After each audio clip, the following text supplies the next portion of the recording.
Washington correspondent Peter Cook is down on the Hill right now with one of the senators who will be casting his vote, Senator John McCain. Peter? Eddie, thanks very much. Joined here by Senator McCain. He's been involved in the government is not shut down, and it doesn't raise taxes. And I have some confidence in this committee that will be appointed to do some serious spending and take budgetary action, which would include entitlement programs. Let's have a little straight talk, Peter. Unless we address entitlement programs, we can't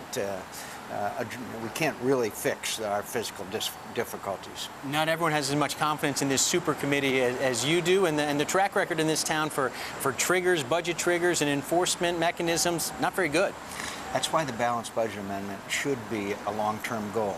Let's have some straight talk again. It's not going to pass the United States Senate. It's not going to get 20 Democrat senators' votes. But we have to make that, we Republicans and fiscal conservatives have to make that as a #1 issue in the 2012 elections.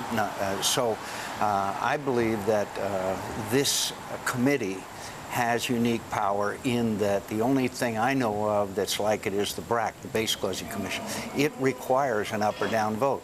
If it didn't require an up or down vote, it would go the way of all the other commissions. And again, I've been around here long enough to remember Graham Rudman. You probably remember it had very stringent spending cut requirements as part of it. But Congress just declared an emergency, just ignored it. And so even though we may enact certain triggers and stuff, unless we put it in the Constitution, then the Congress is always going to avoid it. Who's going to be on this super committee? Because there's already some questions. You put the most rigid folks on the Democratic-Republican side, you're going to get gridlock again, aren't you? I think that when a group of people sit down and start negotiating and realize if they report out that they can't get any kind of agreement, that's a reflection on them as well. And so I believe that there are enough mature, thoughtful individuals that we can come to an agreement. If we can't, then we can't come to agreement on anything, which may be true.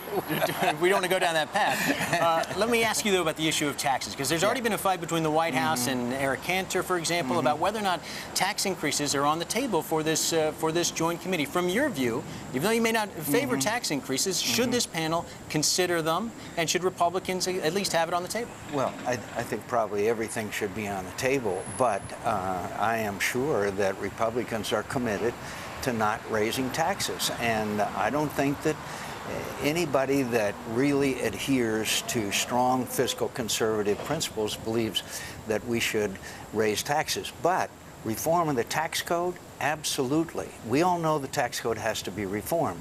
Now, how do you do that without raising taxes?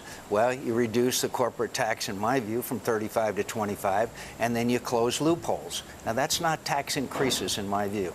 I have opposed ethanol subsidies forever. I went to Iowa and ran for president and lost in opposition to ethanol subsidies. There's many of those kinds of things that could be addressed. Final question for you. If the choice is between, I know you're worried about some of the defense cuts on the table here, defense cuts or revenue increases, if that's the choice Democrats are putting to you, where's John McCain going to come down?